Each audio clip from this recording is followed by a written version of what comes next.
বিসমিল্লাহির রহমানির রহিম।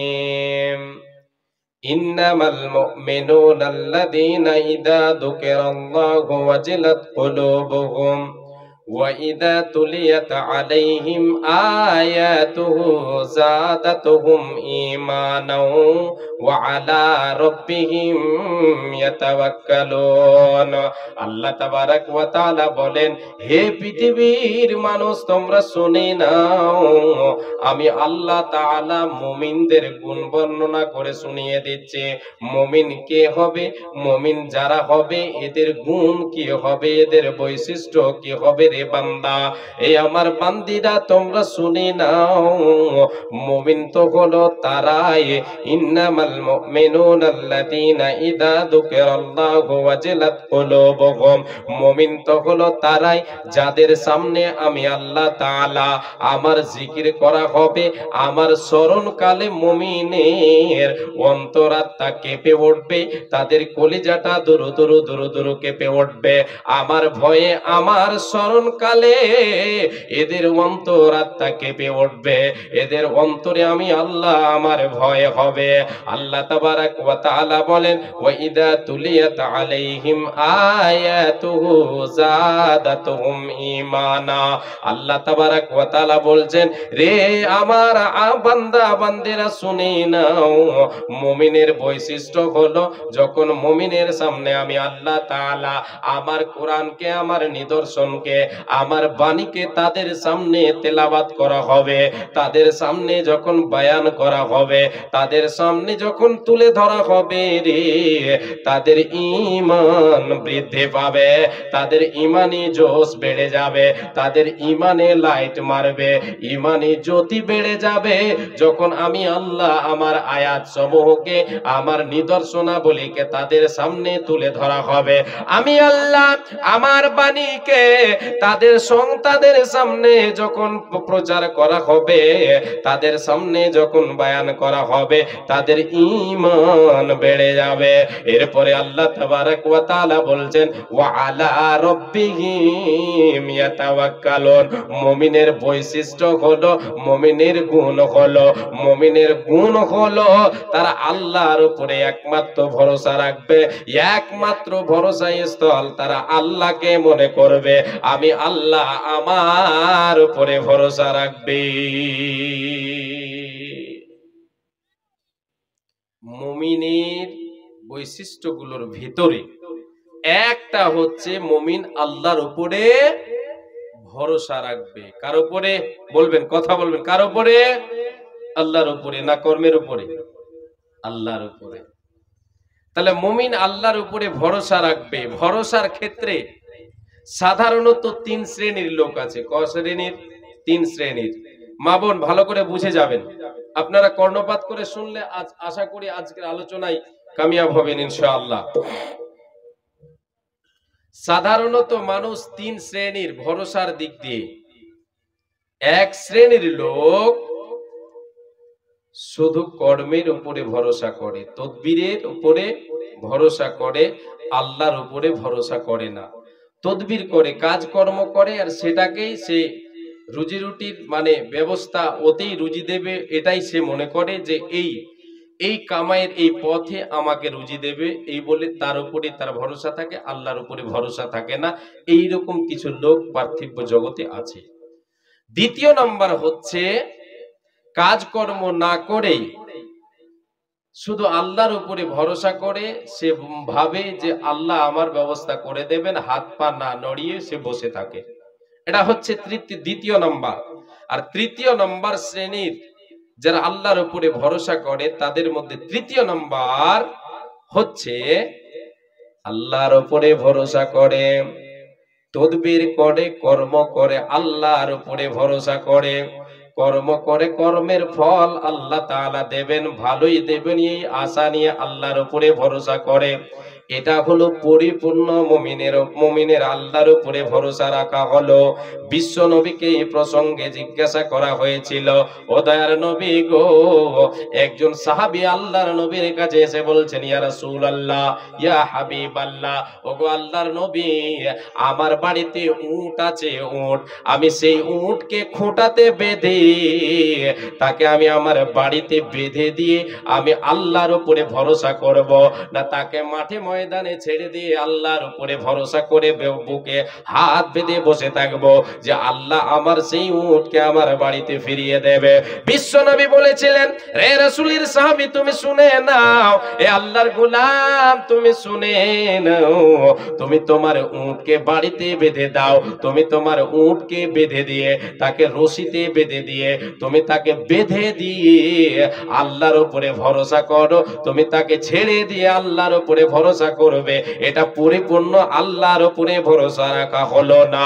মুমিন কর্মের সাথে সাথে, তদবিরের সাথে সাথে আল্লাহর উপরে ভরসা করবে, সে কর্ম করবে, আল্লাহর উপরে ভরসা করবে। এটাই হলো আল্লাহর উপরে পরিপূর্ণ আস্থা রাখা, ভরসা রাখা। তাই আমার আল্লাহ বলছেন, বান্দারে, যারা আমি আল্লাহ আমার উপরে পরিপূর্ণ আস্থা রাখবে, ভরসা রাখবে, আমি আল্লাহ তাআলা তার জন্য যথেষ্ট।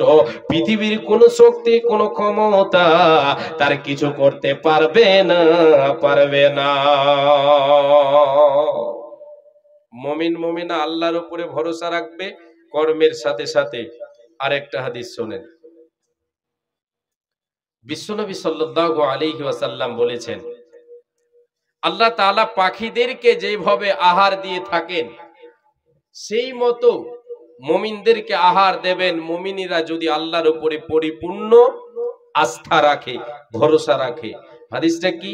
বিশ্বনবী বলেছেন, লাউ আন্নাকুম তাওয়াক্কালুনা আলাল্লাহি হাক্কা তাওয়াক্কুলিহি লারাযাকাকুম কামা ইয়ারযুকুত তায়রা তাগদু খিমাসান ওয়া তারুহু বিতানা।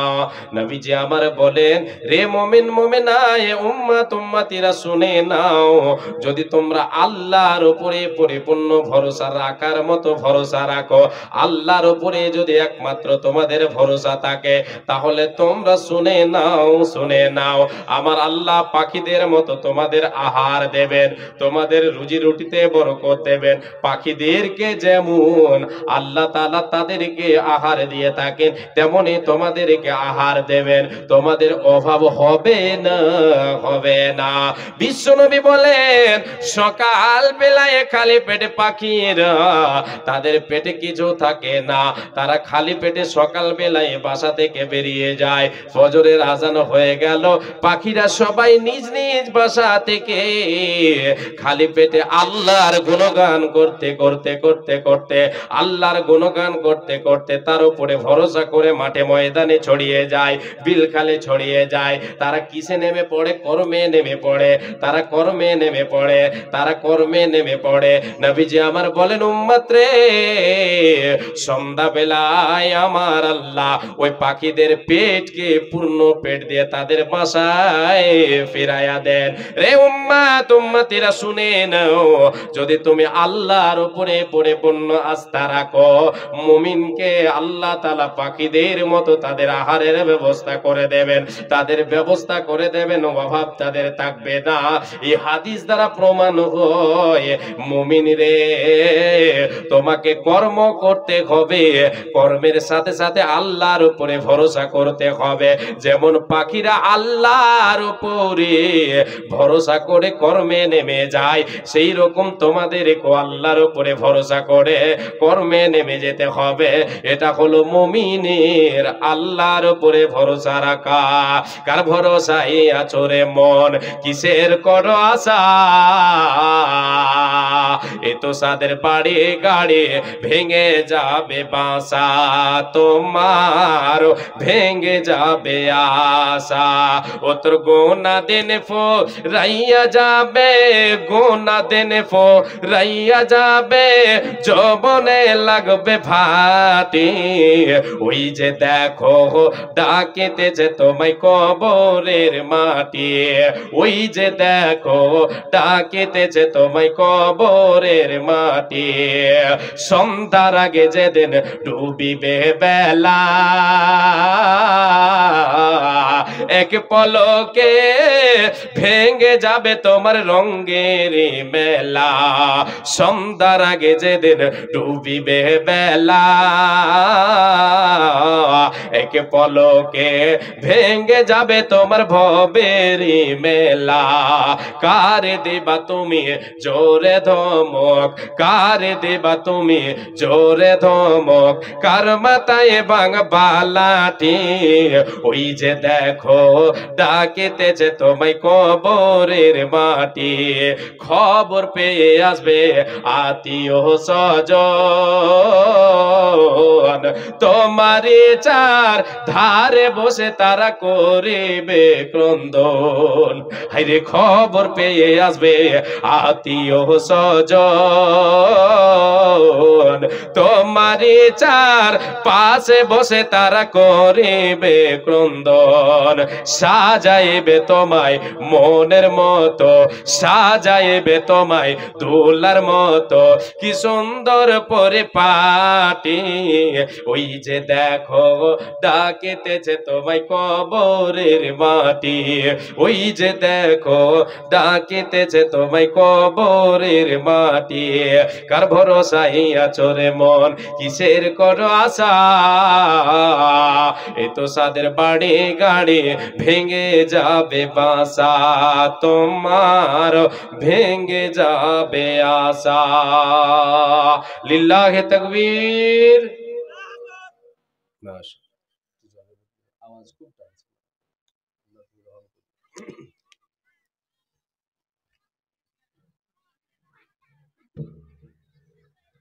মুমিন কার উপরে ভরসা রাখবে? আল্লাহর উপরে। কথা বলবেন না? বলতে শরম লাগছে? আমি এতগুলো লোকের সামনে কথা বলছি, আমাকে লজ্জা লাগে না? আপনাদের লজ্জা লাগছে নাকি? লাগে না? না, কার উপরে ভরসা রাখবে মুমিন? আল্লাহর উপরে। মাশাআল্লাহ, আলহামদুলিল্লাহ। বিশ্বনবী বলেন তদবিরের সাথে কর্ম করবে, আল্লাহর উপরে ভরসা রাখবে। এটা হচ্ছে মুমিনের পরিপূর্ণ আল্লাহর উপরে কি আস্থা রাখা, ভরসা রাখা। যারা আল্লাহর উপরে পরিপূর্ণ আস্থা রাখবে, আল্লাহ তাদের জন্য যথেষ্ট, আল্লাহ তাদের জন্য যথেষ্ট। এই নিয়ে কথা শুনে নিবার, পৃথিবীর কোন শক্তি তার কিছু করতে পারবে না। বিপদে আপদে দুশ্মনের দুশ্মনের দুশ্মনীতে ভরসা রাখবে মুমিন কার উপরে? আল্লাহর উপরে। হযরত ইব্রাহিম আলাইহিস সালাতু ওয়াস সালামের ঘটনা একটু তুলে ধরি, তাহলে বুঝতে পারবেন যে ভরসা কাকে বলা হয়, ভরসা কারে বলা হয়। আল্লাহ যে বলেছেন যারা আমার উপরে ভরসা রাখবে আমি তাদের জন্য যথেষ্ট, তো এর প্রমাণটা কেমন করে হবে? এই ঘটনা একটু তুলে ধরি, প্রমাণটা পেয়ে যাবেন। ইবনে আব্বাস রাদিয়াল্লাহু তাআলা আনহু তিনি বলেন, হাসবুনাল্লাহু ওয়া নি'মাল ওয়াকিল। ক্বালাহা ইব্রাহিম আলাইহিস সালাতু ওয়াস সালাম হিনা উলকিয়া ফিন্নার। নবী ইব্রাহিম আলাইহিস সালাতু ওয়াস সালামকে নমরুদ অনেক চেষ্টা করেছিল মারার, যে ইব্রাহিমকে মেরে দেব, তার মিশন শেষ হয়ে যাবে, সে আর আমাদের বাপদাদার ধর্মকে ত্যাগ করতে সে আর বলতে পারবে না, এক আল্লাহর কথা সে বলতে পারবে না, তাকে মেরে দেব, শেষ হয়ে যাবে, না থাকবে বাঁশ, না বাজবে বাঁশুরি। এটা তো সবাই জানেন, না থাকবে বাঁশ, না বাজবে বাঁশুরি। বাঁশের থোপ তাকে উল্টে দেব, থোপ বলেন তো আপনারা, জ্বর থেকে তাকে উঠিয়ে দেব। এই নিয়ে অনেক চেষ্টা করেছে, মারতে পারেনি। শেষ পর্যায়ে নমরুদ এটা সিদ্ধান্ত নিল ইব্রাহিমকে আগুনে ফেলে মেরে দিতে হবে। একে আগুনে ফেলে যদি মেরে দেওয়া যায় তাহলে সব শেষ হয়ে যাবে, কিছু থাকবে না, ও শেষ হয়ে যাবে, ইসলাম প্রসার করতে পারবে না। এ মা জননী, ভাই বাবা জান, কর্ণপাত করে শুনেন। এই বলে নমরুদ ঢোল পিটিয়ে দিল, ঢোল পিটিয়ে দিয়ে গ্রামে খবর দিতে বলে দিল, রে আমার প্রজারা, যাও গিয়ে খবর দিয়ে দাও চতুর্দিকে, অমুক তারিখে ইব্রাহিমকে আগুনে আগুনে ফেলে তাকে মেরে দেওয়া হবে, তাকে পুড়িয়ে দেওয়া হবে। এই বলে এলান হয়ে গেল, চতুর্দিকে ঢোল পিটিয়ে এলান দিয়ে দিল, আগামী অমুক তারিখে তাকে কি করা হবে, আগুনে ফেলা হবে, ইব্রাহিমকে শেষ করে দেওয়া হবে। এই নিয়ে ঢোল পিটিয়ে দেওয়া হলো, সকলকে খবর দেওয়া হয়ে গেল। তারিখ চলে এলো, যেই তারিখে তারে মেরে দেওয়া হবে সেই তারিখে সে উপস্থিত হয়ে গেল। চতুর্দিক থেকে দুশমনের দল, নবী ইব্রাহিমের শত্রুরা, নবী ইব্রাহিম আলাইহিস সালাতু ওয়াস সালামের শত্রু দল সবাই চতুর্দিকে দাঁড়িয়ে আছে। নবী ইব্রাহিমকে ফেলে দেবে আগুনে, এই নিয়ত কি করেছে, নমরুদ তার দলবলকে দিয়ে আগুন জ্বালিয়েছে। এ কাঠ লুকড়ি তো সব জমা করে দিয়ে আগুন জ্বালানো হয়েছে। এবার আগুনে ইব্রাহিমকে ফেলবে কে, ফেলতে যে যাবে সেই তো ঝলসে যাবে। এই নিয়ে কি করা হয়েছিল, ঘিরনির মাধ্যমে দূর থেকে ইব্রাহিমকে ঘিরনির মাধ্যমে আগুনে ফেলে দেওয়া হবে। বাবা জান, ভাই আমার, বোনেরা আমার, আর হযরত ইব্রাহিম আলাইহিস সালাতু ওয়াস সালামকে যখন আগুনে নিক্ষেপ করা হয়, সেই সময় চতুর্দিকে দুশমনের দল হাত তালি দিচ্ছে, আজকে ইব্রাহিম পুড়ে শেষ হয়ে যাবে, আগুন তো ছাড়বে না, আগুনে পড়ে গেলেই তো শেষ হয়ে যাবে। নবী ইব্রাহিমকে আগুনে ফেলা হচ্ছে, এমন সময় তিনি বলছেন হাসবুনাল্লাহু ওয়া নি'মাল ওয়াকিল। সকলে বলেন হাসবুনাল্লাহু ওয়া নি'মাল ওয়াকিল। নবী ইব্রাহিম পড়ছেন আল্লাহ আমার জন্য যথেষ্ট, তিনি হচ্ছেন আমার জন্য উত্তম কর্মবিধায়ক, তিনি হচ্ছেন উত্তম কর্মবিধায়ক, তিনি হচ্ছেন আমার জন্য যথেষ্ট। তিনি আল্লাহর উপরে কতটা আস্থা রাখেন, ভরসা রাখেন রে বাবা, একটিবার শুনেন। আমার আল্লাহ তিনি প্রমাণ করে দিলেন যে বান্দারে, আমি আল্লাহ আমার উপরে যদি তোমার পরিপূর্ণ আস্থা থাকে, ঈমান থাকে, আমি আল্লাহ তোমার জন্য যথেষ্ট। নবী ইব্রাহিমকে আগুনে ফেলে দেওয়া হলো, আমার আল্লাহ আগুনকে অর্ডার করে দিলেন, ইয়া নারকুনে, এ আগুন তুমি শুনে নাও, তুমি ঠান্ডা হয়ে যাও, তুমি শীতল হয়ে যাও, তুমি ইব্রাহিমের জন্য শীতল হয়ে যাও, যে শীতলে ইব্রাহিমকে আবার ঠান্ডা যাতে না লেগে যায়। এ আগুন, তুমি ইব্রাহিমের জন্য ফুলের বাগান হয়ে যাও, ইব্রাহিমের জন্য তুমি শীতল হয়ে যাও।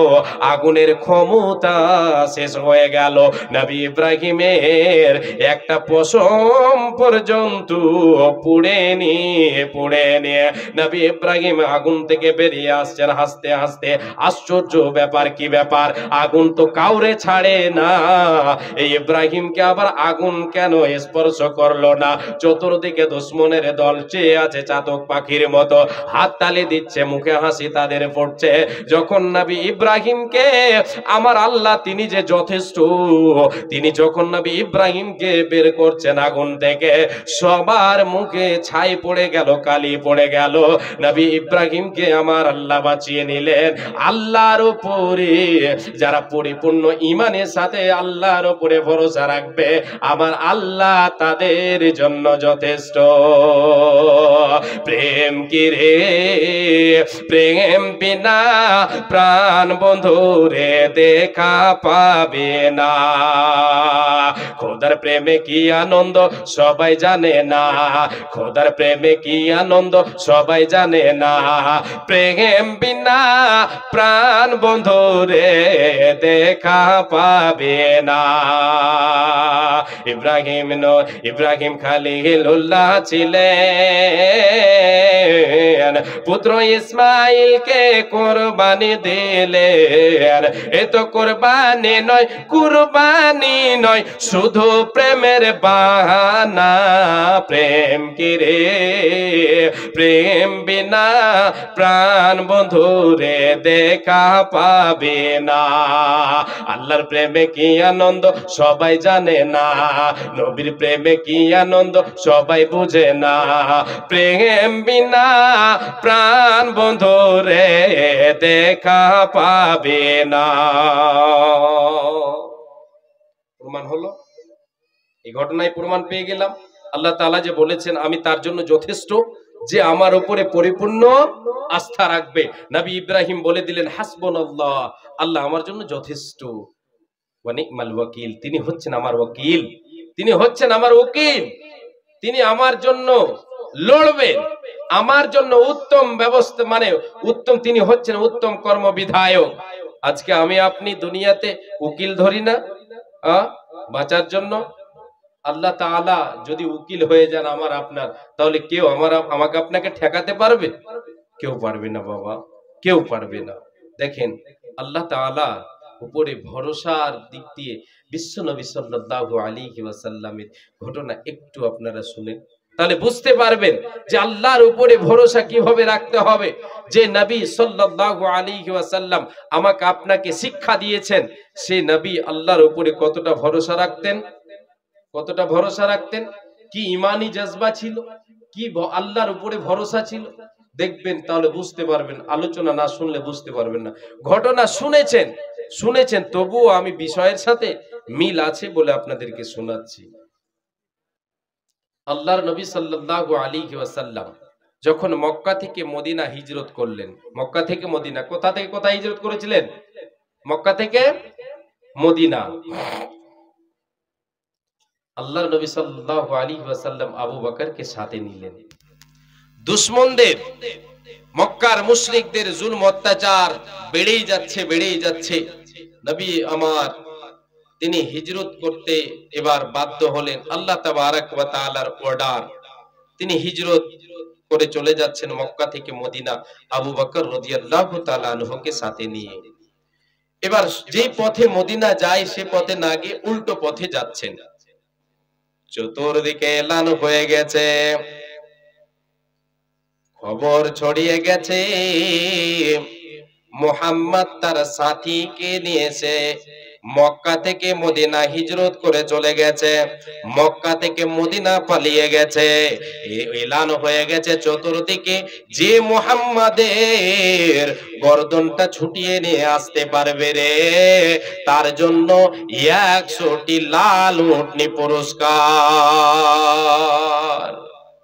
মক্কার বড় বড় লিডারেরা এটা ঘোষণা করে দিয়েছে, যে নিয়ে আসতে পারবে মুহাম্মাদের গর্দনটা, ধর তার মাথাটা নিয়ে আসতে পারবে, তাকে 100টি লাল উটনি দেওয়া হবে। লাল উটনি সে সময় খুব দামি জিনিস ছিল, 100টি দেওয়া হবে। একটার জন্য মানুষ পাগল হয়ে যেত, 100টি দেওয়া হবে। আল্লাহু আকবার। এই যখন এই এলান হলো, সবাই চতুর্দিকে ছড়িয়ে পড়ল, ধর ধর ধর, খুঁজে মুহাম্মদ গেল কোথায়, ওকে খুঁজতে হবে, ধরতে হবে, 100টি উট আমাদেরকে পেতে হবে। নবী আবার আবু বকরকে নিয়ে উল্টো পথে তিনি বেরিয়ে গেছেন, মক্কা থেকে মদিনা হিজরত করে চলে যাচ্ছেন। রাতারাতি চলে গেলেন, রাতারাতি গিয়ে এবার ফজর হয়ে আসছে, জোনাক হয়ে যাবে, ফরসা হয়ে যাবে। এমন সময় নবীজি আমার আবু বকর রাদিয়াল্লাহু তাআলা আনহুকে সঙ্গে নিয়ে একটি গর্তে প্রবেশ করলেন। সেই গারটাকে বলা হয় গারে তোর। তোর গুহায় তিনি আল্লাহর নবী সাল্লাল্লাহু আলাইহি ওয়াসাল্লাম আবু বকরকে নিয়ে কি করলেন, সেখানে আশ্রয় নিলেন। অনেক লম্বা ঘটনা আছে, কত আমি আপনাদেরকে বিস্তারিত বলছি না, সংক্ষেপে বলে দিয়ে আপনাদেরকে বোঝাতে চাইছি আমি, যেটা সেটা শুনেন। বিশ্ব নবী এই গর্তে যখন পৌঁছে গেলেন, আবু বকর রাদিয়াল্লাহু তাআলা আনহু তিনিও আছেন সঙ্গে। ভাইরে আমার, মারে আমার, এমন সময় দুশমনের দল সেই পর্যন্ত গিয়ে পৌঁছে গেছে। তারা খুঁজতে খুঁজতে গিয়ে সে পর্যন্ত পৌঁছে গেছে, এমনকি ওই গর্ত পর্যন্ত পৌঁছে গেছে। আবু বকর রাদিয়াল্লাহু তাআলা আনহু উপর দিকে তাকাচ্ছেন, তাকিয়ে দেখছেন যে দুশমনদের পা দেখা যায়, তাদের পা যেন দেখা যাচ্ছে। তিনি এবার ঘাবড়ে গেলেন, তিনি এবার ভীতু হয়ে গেলেন, ভয় পেয়ে গেলেন। নবীকে বলেন, নবী গো, আর বুঝে আমরা বাঁচব না, আর বুঝে আমাদের কোনো উপায় নাই। এই যে দেখা যায় দুশমনদের পায়ের পা দেখতে পাওয়া যায়, নবী গো, যদি তারা একটি বার তাদের নজরটা পায়ের দিকে দিয়ে দেয়, তাহলে আমাদের দেখে ফেলবে, আমরা ধরা পড়ে যাব, আমরা গ্রেফতার হয়ে যাব। নবীজি নবীজি বলেছিলেন, আবু বকর রে, তুমি কি এটা ভেবেছো যে আমরা এই গর্তে দুইজন আছি? না না না না না, আমাদের তৃতীয় জন তিনি হলেন আল্লাহ। আল্লাহ আমাদের সঙ্গে আছে। অতএব অতএব আবু বকর রে, লা তাহজান ইন্নাল্লাহা মাআনা, আমাদের সঙ্গে আল্লাহ আছে রে, তোমার আমার ঘাবড়াবার কোনো কারণ নাই, আমাদের ঘাবড়াতে হবে না, আল্লাহ আমাদের সঙ্গে আছে। আল্লাহর উপরে বিশ্বাস ভরসাটা কেমন নবী আমার নবী দেখেন যে দুশমনেরা তাদের নজরটা পায়ের দিকে দেবে না, এতটাই আল্লাহর উপরে ভরসা, এতটাই ইমানি জজবা নবীজি আমার নবীজি যে তারা তাদের নজরটা পায়ের দিকে দেবে না। পায়ের দিকে তাকালেই তো দেখে ফেলবে, কিন্তু আল্লাহর উপরে ভরসা, আল্লাহকে বিশ্বাস যে তারা তাদের পায়ের দিকে নজরটাও দেবে না। আল্লাহ তাআলা আমাদের সঙ্গে আছেন।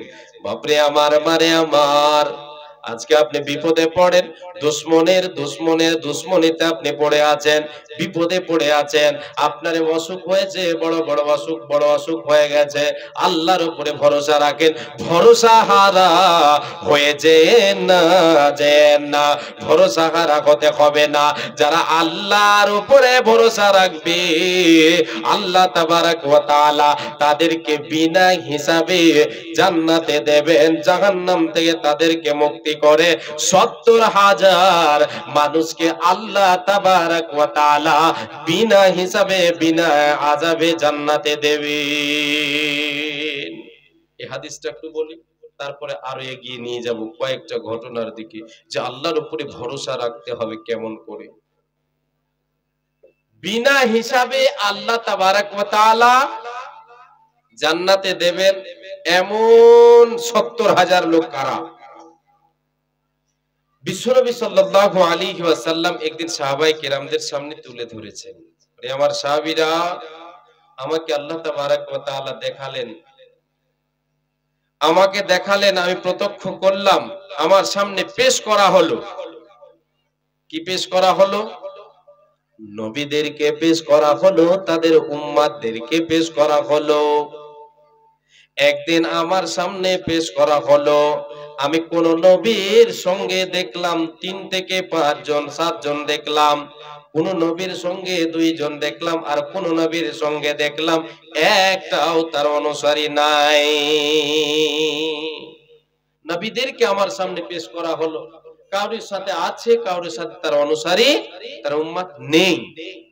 এমন সময় একটা বড় জামাত দেখতে পেলাম, আমি একটা বড় জামাত দেখতে পেলাম, আমার সামনে পেশ করা হলো।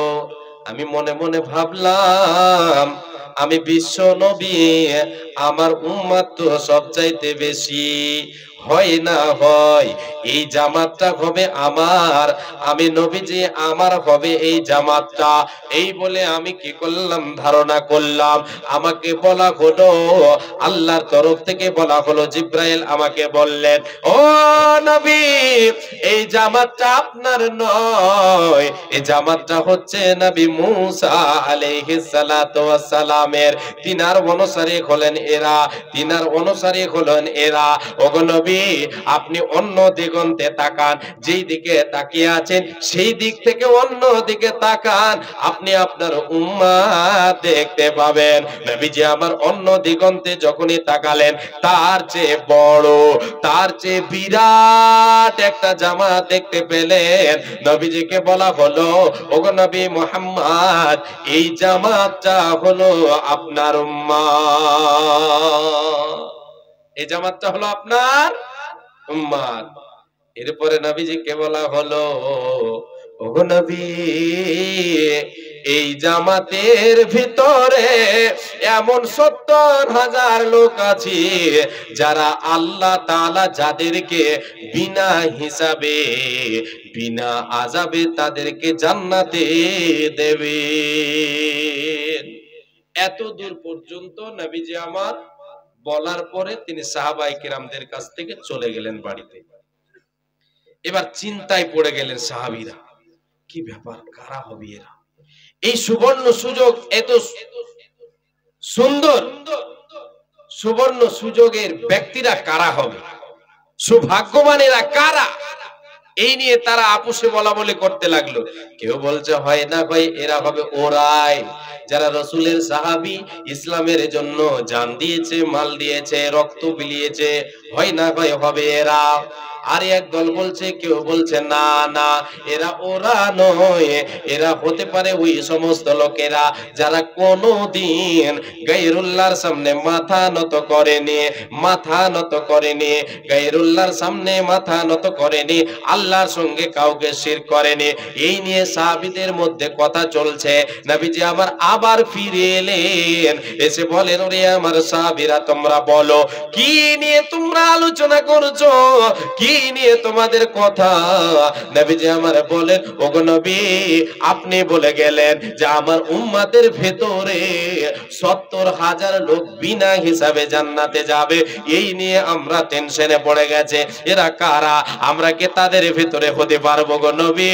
এই নিয়ে আমরা চালু করেছি এরা কারা হতে পারে। নবীজি আমার বলেন, তোমরা শুনে নাও, হুমুল্লাযীনা লা ইস্তারকুনা ওয়া লা ইয়াতাতায়্যারুনা ওয়া আলা রাব্বিহিম ইয়াতাওয়াক্কালুন। আমার নবী এবার বলে দিলেন, রে আমার সাহাবীরা তোমরা শুনে নাও, ওরা হলো কারা? ওরা হলো তারা যারা কোনোদিন দাগায় না, কোনোদিন ঝাড়ফুঁক করে না, কোনো জিনিসকে অশুভ লক্ষণ মনে করে না, কোনো জিনিসকে অশুভ লক্ষণ মনে করে না।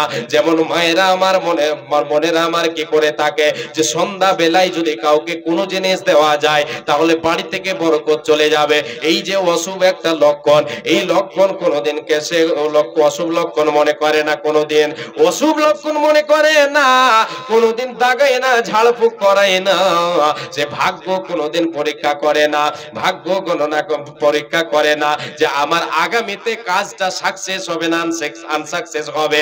যেমন কাফেরের দলেরা, যেমন বেঈমান মুশরিকেরা জামানা জাহেলিয়াতে করতো কি, তারা রাস্তায় বেরিয়ে যেত, সকালে কোনো কাজে বের হবে, তারা কোনো কাজে যাবে, সকাল বেলায় রাস্তায় গিয়ে তারা কি করত, তীর চালাতো ডানে এবং বামে দিয়ে, তারা ভাগ্য পরীক্ষা করত, আগামীটাকে সেরা ভাগ্য কি করত, তারা লক্ষণ অশুভ লক্ষণ আর শুভ লক্ষণ মনে করত। পাখি উড়িয়ে, পাখি বসে আছে, ঢেল দিয়ে চালিয়ে ওই পাখি যদি ডানে যায় তাহলে সেটাকে শুভ লক্ষণ মনে করত, যদি বামে উড়ে যায় তাহলে সেটাকে অশুভ লক্ষণ মনে করত।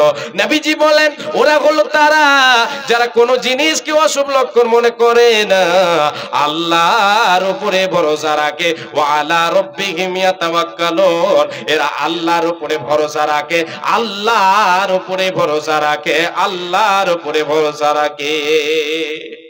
এই হাদিসটা বলার পরে একজন সাহাবী দাঁড়িয়ে গিয়ে বলছেন, উক্কাসা রাদিয়াল্লাহু তাআলা আনহু দাঁড়িয়ে বলছেন, ইয়া রাসূলুল্লাহ, ওগো আল্লাহর রাসূল, আমি নবীজি আমি আপনার সাহাবী গো নবীজি, আপনাকে বলছি নবী গো, আপনি আমার জন্য দোয়া করে দেন, আমি যেন ওই সমস্ত সৌভাগ্যবানদের অন্তর্ভুক্ত হয়ে যায়। নবীজি আমার বলে দিলেন, উক্কাসারে তুমি তাদের মধ্যে একজন, বলেন সুবহানাল্লাহ।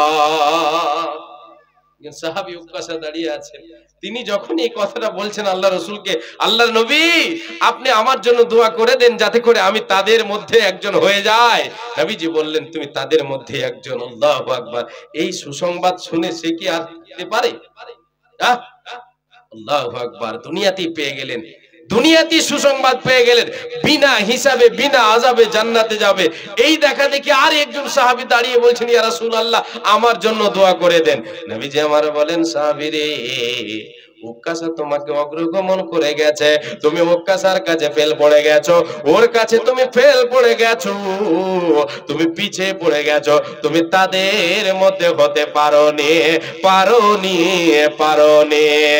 এ বাবা আমার, মায়া আমারে বলে যায়, আল্লাহর উপরে যারা পরিপূর্ণ আস্থা রাখবে, ভরসা রাখবে, আল্লাহ তাআলা তাদেরকে বিনা হিসাবে জান্নাতে দেবেন। বলেন সুবহানাল্লাহ।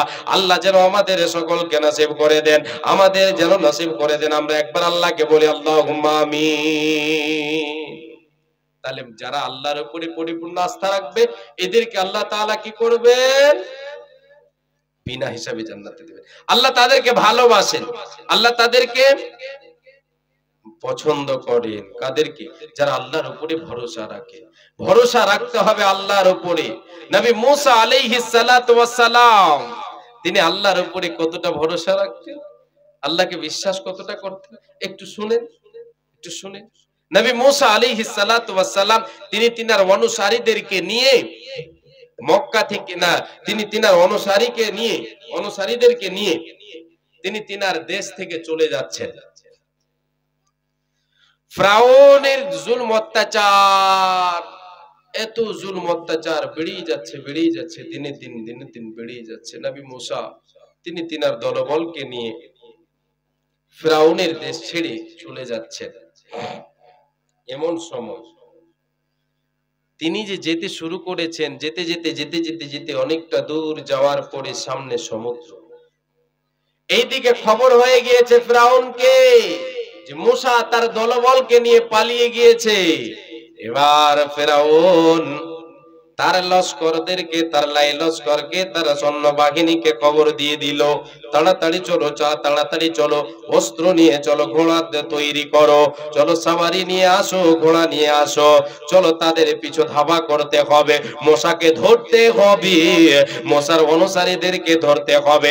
এই বলে তারা কি করলো, ফিরআউন তার দলবলকে নিয়ে যেতে শুরু করলো। যেতে নবী মুসার পিছু ধাওয়া করেছেন, নবী মুসাকে পেয়ে গেছেন। নবী মুসা এবং দলবলকে নিয়ে তিনি এবার সমুদ্রের সামনে সমুদ্র, পিছনে লাইলস্কর, ফিরআউনের লাইলস্কর ডানে বামে, পিছনে ফিরআউনের দল, সামনে সমুদ্র, সামনে সাগর। এবার নবী মুসার যে সমস্ত অনুসারীরা তারা এবার চিৎকার মেরে বলছে, নবী মুসা আমাদের উপায় কি? আমরা তো ধরা পড়ে গেলাম, আমরা তো ফেঁসে গেলাম, আমরা তো গ্রেফতার হয়ে যাব, আমাদের কোনো উপায় নাই। সামনে সাগর, পিছনে ফিরআউনের লস্কর, সামনে সাগর, পিছনে ফিরআউনের লস্কর, ডানে বামে যেদিকে দেখি ফিরআউনের দল বস্ত্র নিয়ে দাঁড়িয়ে আছে। আমার নবী মুসা আলাইহিস সালাতু ওয়াস সালাম বলেছিলেন, রে আমার উম্মতিরা শুনে নাও, এ আমার অনুসারীরা তোমরা শুনে নাও, ইন্না মাইয়া রব্বি সায়াহদিন। টেনশন করার কোনো কারণ নাই, চিন্তার কোনো কারণ নাই, ঘাবড়াবার কোনো কারণ নাই। আমি নবী মুসা, আমার আল্লাহ আমাকে পথ দেখিয়ে দেবে।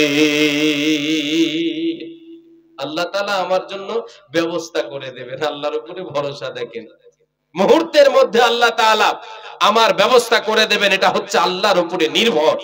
নবী মুসা যখন এই কথা বললেন, আল্লাহ বলছেন, নবী মুসা যখন এই কথা বললেন, আল্লাহ বলছেন ফাওহাইনা ইলা মুসা, আমি আল্লাহ তাআলা সঙ্গে সঙ্গে নবী মুসাকে বললাম, ওহী করে জানিয়ে দিলাম, নবী মুসা রে, তোমার কাছে যে মুজিজা নামে লাঠিটা আছে, সেই লাঠিটা দিয়ে, তুমি যে লাঠিটা নিয়ে আছো, এই লাঠিটা দিয়ে তুমি কি করো, তুমি সমুদ্রে, সাগরে একটা আঘাত করো, সমুদ্রে আঘাত করো, তারপরে তুমি খেলা দেখো। নবী মুসা আল্লাহর অর্ডারে সমুদ্রে যখনই লাঠিটা দিলেন, আঘাত করলেন, সঙ্গে সঙ্গে দুই দিকে পানি দাঁড়িয়ে গেল, পাহাড় হয়ে গেল, মধ্যখানে রাস্তা হয়ে গেল। নবী মুসা এবার বলেন, রে আমার অনুসারীরা চলো, দেখো আল্লাহ আমার জন্য যথেষ্ট, তিনি আমার উত্তম কর্ম বিধায়ক, তিনি আমার পথ বের করে দেবেন। আমি তোমাদের বলেছিলাম না, ইন্না মাইয়া রব্বি সায়াহদিন, আল্লাহ আমার সঙ্গে আছেন, তিনি আমাকে রাস্তা দেখাবেন। এই যে দেখে নাও রাস্তা, চলো রে চলো, টেনশন করার কোনো কারণ নয়। নবী মুসা দলবলকে নিয়ে যেতে শুরু করলেন। এইদিকে ফিরআউন মনে করে যে এত সুন্দর রাস্তা পেয়ে গেছি, আর তো তোদেরকে ধরতে আমাদের অসুবিধা হবে রে মুসা, হবে না হবে না। এই বলে তারা কি করলো, নবী মুসা যখন পেরিয়ে গেলেন আল্লাহ তাআলা তাদেরকে এবার ওই রাস্তায় নামিয়ে দিলেন। নবী ওই ফিরাউনকে ওই রাস্তায় নামিয়ে দিলেন আমার আল্লাহ। যখন এই ফিরাউনের দলবল সবাই যখন সেই রাস্তায় নেমে পড়েছে, আমার আল্লাহ তিনি তিনার ক্ষমতা এবার দেখিয়ে দিলেন। দুই দিকের পানিকে বলে দিলেন, পানি রে আমার নবী পার হয়ে গেছে, আমার নবী মুসা পার হয়ে গেছে, ইমানদারেরা পার হয়ে গেছে। এই যে দেখবে ঈমান তোর বুকে এসেছে বেঈমান, একে ধূলিসাৎ করে দে, তোরা মিলে যা মিলে যা। পানি মিলে গেল। এবার ফিরাউন হাবুডুবু করতে শুরু করে দিল। ফিরাউন চিৎকার করে বলে, ও মুসা আমি তোমার রবের উপরে ঈমান আনছি রে। সে সময় কি ঈমান এনে কোনো লাভ দেবে? হবে না, হবে না। মরার সময় শরবত কি কাজে আসবে? কোনো কাজে আসবে না। আল্লাহ মেহেরবান আমি গাই তোমারে গান গো, আল্লাহ রহমান আমি গাই তোমারে গান। তুমি আমায় রিজিক দিয়ে বাঁচাও আমার প্রাণ, ওগো আল্লাহ মেহেরবান আমি গাই তোমারে গান গো, আল্লাহ মেহেরবান আমরা গাই তোমারে গান। বলেন সুবহানাল্লাহি ওয়া বিহামদিহি সুবহানাল্লাহিল আযীম। নবী মুসা পার হয়ে গেলেন, ফিরাউন ডুবে মরে গেল। তো এই যে কি দেখাচ্ছে আপনাকে? আল্লাহর উপরে ভরসা, যে আল্লাহ তাআলা এখনই আমার ব্যবস্থা করে দেবে। আল্লাহ বলছেন, এ মুমিন, এ মুমিনা, তুমি আমার উপরে পরিপূর্ণ আস্থা রাখো, ভরসা রাখো, তোমার ঈমানি জজবা ঠিক রাখো, আমি আল্লাহ তাআলা তোমার জন্য যথেষ্ট, তোমার কিছু করতে পারবে না কেউ। জি নবী আমার বিশ্ব নবী সাল্লাল্লাহু আলাইহি ওয়াসাল্লাম বদরের যুদ্ধে, সেই যুদ্ধটা হচ্ছে সবচাইতে কঠিন, ইসলামের প্রথম যুদ্ধ, ইসলামের জয় জয়কার হবে। সেই যুদ্ধ যদি জয় হতে পারা যায়, সেই যুদ্ধতে জয় হলে ইসলাম এগিয়ে যাবে, আগে বাড়বে, না হলে ধূলিসাৎ হয়ে যাবে। নবী সাল্লাল্লাহু আলাইহি ওয়াসাল্লাম 313 জন সাহাবীকে নিয়ে 1000-এর মোকাবিলা করেছেন, কর্ম করেছেন, আল্লাহর উপরে ভরসা রেখেছেন। বিশ্বনবী সাল্লাল্লাহু আলাইহি ওয়াসাল্লাম আল্লাহর কাছে দোয়া করতে থেকেছেন। আমার আল্লাহ তাআলা ইসলামের জয় করেছেন। বদরের যুদ্ধে 313 জন ঈমানদার 1000-কে হারিয়ে দিয়েছেন, মোকাবিলা করেছেন। 1000-কে হারিয়ে দিল, 313 জনে জয় লাভ করলো। আল্লাহর উপরে ভরসা করে তদবির করেছেন। বিশ্ব নবী সাল্লাল্লাহু আলাইহি ওয়াসাল্লাম আল্লাহর কাছে দোয়া করেছেন। তিনি দোয়া করেছেন, আল্লাহর উপরে ভরসা রেখেছেন। এই আল্লাহ তোমার উপরে ভরসা রে আল্লাহ, তুমি আজকে এই যুদ্ধে তুমি আমাদেরকে জয় দেবে, আমাদের জয় জয়কার করবে, এটা তোমার উপরে ভরসা, এটা আমরা তোমার উপরে ভরসা রাখি। তোমরা ভুলেই গেছো বীর শহীদের নাম, তোমরা ভুলেই গেছো বীর শহীদের নাম। তারা আজ জান্নাতের ফুল বাগিতে অতিথি ব্রাহ্মমান, রাগে লিল্লাহ করেছে তারা জীবন কোরবান। হায়রে রাগে লিল্লাহ করেছে তারা জীবন কোরবান। বদর উহুদ খন্দকে যারা বিলিয়ে দিল প্রাণ, রক্ত দিয়ে মিটিয়ে দিল কুফর ও শয়তান। বদর উহুদ খন্দকে যারা বিলিয়ে দিয়ে প্রাণ, রক্ত দিয়ে মিটিয়ে দিল কুফর ও শয়তান। পবিত্র করলো জমিন, পবিত্র করলো জমিন, বাড়লো মুমিন, প্রতিষ্ঠা পেল আল কোরআন। রাগে লিল্লাহ করেছে তারা জীবন কোরবান। হায়রে রাগে লিল্লাহ করেছে তারা জীবন কোরবান। আজ তাদের উত্তর শরী ওগো মুসলমান, তুমি দাওয়াত জিহাদ থেকে বিমুখ, তুমি পঙ্গু ম্রিয়মান। দেখো না সুদূর অতীত ডাক দিয়ে কয়, দেখো না সুদূর অতীত ডাক দিয়ে কয়, দাওয়াত জিহাদ তোমার আল্লাহরে ফরমান। রাহে লিল্লাহ করেছে তারা জীবন কুরবান, গায়রে রাহে লিল্লাহ করেছে তারা জীবন কুরবান। আল্লাহর উপরে ভরসা রাখতে হবে।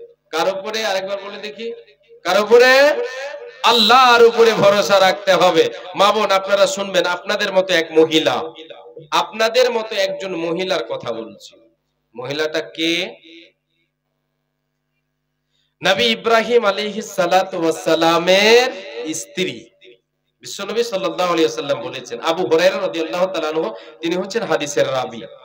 আল্লাহর নবী বলেছেন, হাজারা ইব্রাহিম আলাইহিস সালাতু ওয়াস সালাম বিসারাতা। নবী ইব্রাহিম আলাইহিস সালাতু ওয়াস সালাম তিনি হিজরত করছেন সঙ্গে বিবিকে নিয়ে। বিবিটার নাম কি? সারা। প্রথম স্ত্রীর নাম সারা।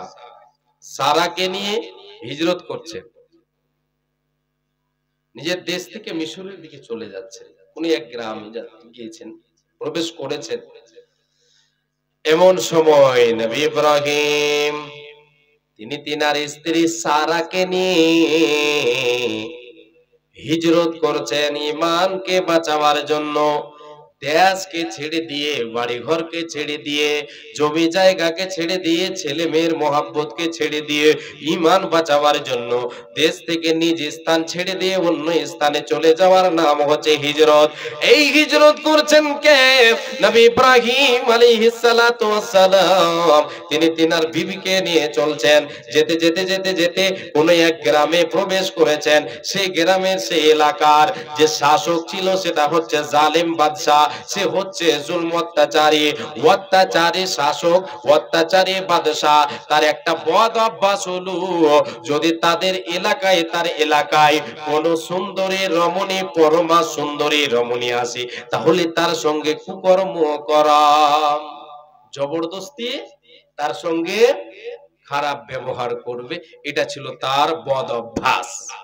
সবই বদ অভ্যাস, কিন্তু এটা আরো বদ অভ্যাস। নবী ইব্রাহিম যখন সেই এলাকায় পৌঁছালেন, তার দলবল, সেই শাসক, সেই অত্যাচারী শাসক, অত্যাচারী বাদশার দলবল খবর দিয়ে দিল, বাদশাকে খবর দিল, বাদশাহ একজন যুবকের সঙ্গে একজন যুবতী অতি পরমা সুন্দরী, আমাদের এলাকায় তার মতো সুন্দরী দেখতে পাওয়া যায় না। এত সুন্দর সারা, আল্লাহর বান্দে সারা এত সুন্দর। এই সৌন্দর্যটা বর্ণনা করলো কার সামনে? বাদশার সামনে। এবার বাদশাহ বলল, এ আমার দলবলের লোকেরা, ইব্রাহিমকে এখানে ডাক। নবী ইব্রাহিম বাদশার কাছে যখনই গেলেন, বাদশাহ প্রশ্ন করলো, ওটা তোমার কি? তোমার কে ওটা? নবী ইব্রাহিম বললেন, হিয়া উখতি, সে হলো আমার বোন। তিনি এবার তাহলে মিথ্যা কথা বলেছেন? না, মিথ্যা বলেন, তিনি মিথ্যা বলেননি, সে আমার বোন। এ কথা বললো কেন? এরকম একটাই ছিল, যদি বোন বলা যায় তাহলে ছেড়ে দেবে, ভাই বোন যদি থাকে তাহলে ছেড়ে দেবে, ওই জন্য তিনি বোন বলেছেন। বোন বললেন যখনই, তিনি এবারে চলে এলেন। এবারে ইব্রাহিম আলাইহিস সালাম এসে বিবিকে বলছেন, বিবি রে, আমি বাদশার সামনে তোমাকে বোন বলেছি, তুমি আমার বোন, তুমি তো আমার স্ত্রী, কিন্তু তোমাকে আমি বোন বলেছি বাদশার সামনে। এই স্ত্রী, আমি তোমাকে কোন দিক থেকে বোন বলেছি শুনে নাও।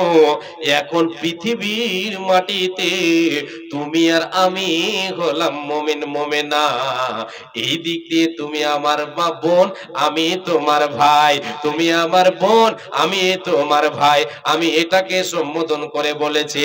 অতএব বিবি রে, তোমাকে যদি বাদশাহ জিজ্ঞাসা করে, ও বাদশাহ যদি জিজ্ঞাসা করে ওই লোকটা তোমার কে, তুমি কখনো এটা প্রকাশ করে দিও না যে আমার স্বামী। বিবি রে, যদি তুমি স্বামী বলে দাও তাহলে সে আমি তার কাছে মিথ্যাবাদী হয়ে যাব, সে অনেক ধরনের শাস্তি আমাকে দিতে পারে। অতএব বিবি রে, তুমি তাকে স্বামী বলে দিও না, তুমি তাকে আমাকে ভাই বলে সে জায়গায় তুমি পরিচয় দেবে। এবার সারাকে যখনই ডাকা হলো, বাদশার কাছে ডাকা হলো, অতি পরমা সুন্দরী নারী দেখে বাদশার মন যেন আকুল, মন যেন এদিক ওদিক শুরু হয়ে গেল, তার মনটা যেন অন্য হয়ে গেল। ভাই বোন ছেড়ে দেবে না, ছেড়ে দিল না, তার মন অন্য হয়ে গেল। সে তার দিকে হাত বাড়াবার চেষ্টা করতে লাগলো। কি জিজ্ঞাসা করলো? হাত বাড়াতে চেষ্টা করলো কিসের জন্য? কুকর্মের জন্য।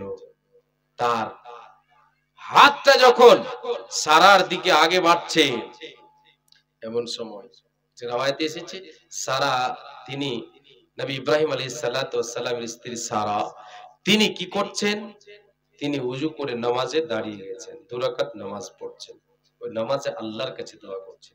আর এইদিকে জালিম বাদশা সে চেষ্টা চালাচ্ছে স্পর্শ করার জন্য, স্পর্শ করতে পারেনি। তিনি আল্লাহকে বলছেন,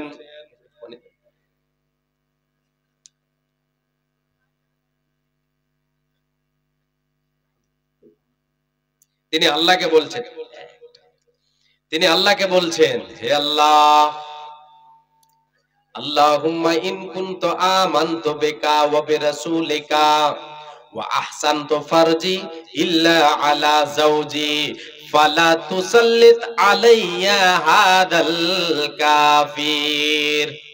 নবী ইব্রাহিমের স্ত্রী সারা তিনি আল্লাহকে বলছেন, রে আল্লাহ, আমি তোমার বান্দি যদি তোমার উপরে ভরসা, তোমার উপরে ঈমান রেখে থাকি, ইন কুনতু আমানতু বিকা ওয়া বিরাসূলিকা, আমি যদি তোমার উপরে ঈমান রেখে থাকি, তোমার নবী ইব্রাহিমের উপরে যদি ঈমান নিয়ে এসে থাকে, ওগো আল্লাহ, এবং আমি আমার যৌবনকে, আমি আমার লজ্জাস্থানকে, আমি আমার আবরুকে যদি তোমার নবী ইব্রাহিম ছাড়া অন্য কাউকে দেখিয়ে না থাকি, রে আল্লাহ, অন্য কাউরির সামনে আমি যদি ইজহার করে না থাকি, প্রকাশ করে না থাকি, এ আল্লাহ তাআলা, তোমাকে বলছি রে মাবুদ, ফালা তুসাল্লিত আলাইয়া হাদাল কাফির, এই যে কাফের বেঈমান জালেম বাদশাকে তুমি আমার উপরে জয় করে দিও না, সে যেন আমাকে স্পর্শ করতে না পারে। এ আল্লাহ তাআলা, এই যে দেখেন আল্লাহর উপরে ভরসা, দেখেন তিনি আল্লাহকে ডাইরেক্ট বলছেন, আল্লাহ তুমি আমার উপরে এই কাফেরকে জয় করে দিও না। কাফের হাত বাড়াচ্ছে, এই মুহূর্তটাকে আল্লাহকে সঁপে দিচ্ছেন, আল্লাহ তুমি আমার জন্য যথেষ্ট রে আল্লাহ, তুমি আমার জন্য, তুমি আমার ওয়াকিল, তুমি হচ্ছ আমার ওয়াকিল, তুমি হচ্ছ আমার ওয়াকিল। এ আল্লাহ তাআলা, তোমার উপরে যদি ঈমান রেখে থাকে, তোমার নবীর উপরে ঈমান রেখে থাকে, তাহলে এই বেঈমান মুশরিককে আমার দিকে তুমি হাত বাড়াতে দিও না। যখন এর সঙ্গে দোয়া করা, সঙ্গে সঙ্গে আল্লাহর হুকুম হয়ে গেল, ওই বেঈমানের হাত পা থরথর করে কাঁপতে শুরু করলো। ছোট বাচ্চারা যেমন মাটিতে শুয়ে থাকে চিৎভাবে, তখন পা কুদিয়ে যেভাবে তারা ছটপট করে, সেই রকম সেই জালিম বাদশা ছটপট করতে শুরু করে দিল। এবার সারা চিন্তায় পড়ে গেলেন, যদি এই করতে করতে মারা যায় তাহলে একটু পরে এলান হয়ে যাবে যে বাদশাকে এই মহিলা খুন করে দিয়েছে। এই বলে আল্লাহকে আবার বলছেন, আল্লাহ এইরকম দৃশ্য চালু হয়ে গেল, যদি এই বাদশা জালেম যদি মারা যায় তাহলে তো আমি খুনি হয়ে যাব, আল্লাহ তুমি একে ভালো করে দাও। একবার ভালো হলো, আবার চেষ্টা করছে স্পর্শ করার, আবার সেই রকম হয়ে গেল, আবার চেষ্টা করছে, তিনবার সে চেষ্টা করলো, চেষ্টা তার কোনো কাজে এলো না। শেষে সারাকে ফিরিয়ে দিল, তার দলবলের উপরে রাখলো এবং সারাকে ফিরিয়ে দিল।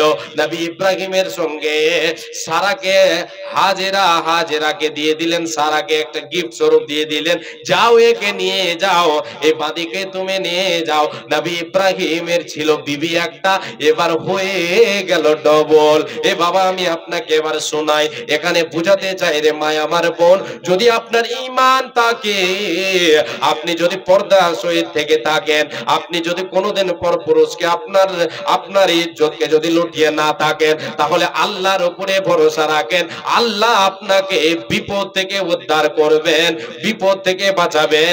আল্লাহ আপনার আমার জন্য যথেষ্ট। আল্লাহ আমার আপনার জন্য যথেষ্ট। আরো কিছু কথা আছে, এই কথাগুলো বলার আগে একটা হাদিস বলি, তারপরে আপনাদের কাছে আমি একটু হাত পাতাবো, তারপরে গুরুত্বপূর্ণ আরো কিছু কথা আছে সেটি বলবো ইনশাআল্লাহ। আল্লাহ তাবারাক ওয়া তাআলা আমাকে আপনাকে এই পার্থিব জগতে প্রেরণ করেছেন, না আমরা এসেছি? কেউ বলতে পারবেন? আমরা এসেছি না আল্লাহ প্রেরণ করেছেন? বলবেন না? এর মানে তাহলে আমরা নিজে নিজে এসেছি নাকি? না, নিজে নিজে আসেনি, আল্লাহ আমাদের প্রেরণ করেছেন। তাহলে উদ্দেশ্য অবশ্যই আছে। হ্যাঁ, উদ্দেশ্য অবশ্যই আছে। উদ্দেশ্য আছে। উদ্দেশ্যটা হলো আল্লাহ তাবারাক ওয়া তাআলার উদ্দেশ্য হলো বান্দারা আমার গোলামি করবে, আমার ইবাদত করবে। অনেক ধরনের ইবাদত আছে, অনেক ধরনের ইবাদত আছে। তার ভিতরে একটা ইবাদত হলো ক্ষমতা, যে ইবাদতের ভিতরে একটা কেউ উঠবেন না। যদি উঠে যান ৫,০০০ টাকা দিয়ে যেতে হবে, বলে দিলাম। যদি পেশাব লেগে থাকে, পাখানার চাপ থাকে, তাহলে বলবো না। আর যদি এমনি পালিয়ে যান তাহলে ৫,০০০ দিয়ে যেতে হবে। আর বসে থাকলে ১ টাকাও নেব না, পালিয়ে যাবেন না। আর প্রধান বক্তা সাহেব উনি চলে এসেছেন, সময় হলেই চলে আসবেন। আমার সময় যতটা বেঁধে দেওয়া আছে ঠিক সেই টাইমে আমি আপনাদের কাছে বিদায় নেব ইনশাআল্লাহ। যে বিশ্বনবী সাল্লাল্লাহু আলাইহি ওয়াসাল্লাম বলেছেন একটা আমল আছে, সেই আমলটা যদি কেউ করে, আল্লাহর দেওয়া সম্পদ আল্লাহর পথে যদি ব্যয় করে, তাহলে আল্লাহ তাবারাক ওয়া তাআলা ওর বিনিময় তার পার্থিব জগতে এবং পরকালে তার জন্য আল্লাহ তাবারাক ওয়া তাআলা লাভ লিখেছেন। পার্থিব জগতে তার লাভ, দুনিয়াতে সুখ শান্তি, দুনিয়াতে অভাব দূর করবেন আল্লাহ তাআলা। পরকালে কি লাভ? পরকালের জীবনটা সুখময় হবে, পরকালের আযাব থেকে বাঁচতে পারবে। নবীজি বলেন, ইন্না সাদাকাতা লা তুদফিউ আন আহলিহা হাররাল কুবুরি ওয়া ইন্নামা ইয়াস্তাদিল্লুল মুমিনু ইয়াওমাল কিয়ামাতি ফি যিল্লি সাদাকাতিহি। নবীজি বলেন, উম্মতিরা রে, সাদকা দান খয়রাত এমন একটা আমল রে, এমন একটা ইবাদত রে, এই ইবাদতের কথা নবীজি আমার বলেন, যদি তুমি তোমার কবরে কবরবাসী হয়ে যাও, নবীজি বলেন, আল্লাহর নবী বলছেন, ইন্না সাদাকাতা লা তুদফিউ আন আহলিহা হাররাল কুবুরে। এখানে আমি আপনাদেরকে দুটি অর্থ দেখাচ্ছি। একটা হলো নবীজি আমার বলেন, রে উম্মতিরা, তুমি যেদিন মারা যাবে, তোমার কবরে যদি আযাব শুরু হয়ে যায়, কবর জাহান্নামের আগুন যদি তোমার কবরে দাও দাও দাও দাও করে জ্বলে, পার্থিব জগতে তুমি সাদকা করেছো, দান করেছো, খয়রাত করেছো, গরিব মিসকিনকে দিয়েছো, মাদ্রাসায় দিয়েছো, আল্লাহর ঘর মসজিদ বানাবার জন্য দিয়েছো, এই দান তোমার কবরের আযাবকে নিভিয়ে দেবে, দূরভূত করে দেবে, কবরের আযাবকে দূর করে দেবে। আর একটা অর্থ বলছি, যে দানকারীরা হবে, যাদের জন্য দান করবে, তার আহাল চলে গেছে, মা চলে গেছে, বাবা চলে গেছে, ছেলে মেয়ে কবরবাসী হয়ে গেছে, তাদের নামে যদি সে আল্লাহর পথে সাদকা করে দান করে, আমার নবী বিশ্ব নবী দয়ার কান্ডারে বলেন, রে উম্মতিরা, তুমি দুনিয়ায় বেঁচে আছো, মা তোমার কবরে চলে গেছে, যেই মা তোমাকে 9 মাস 10 মাস ধরে পেটে রেখেছে, তোমার জন্য কত কষ্ট করেছে, সেই মা কবরে চলে গেছে।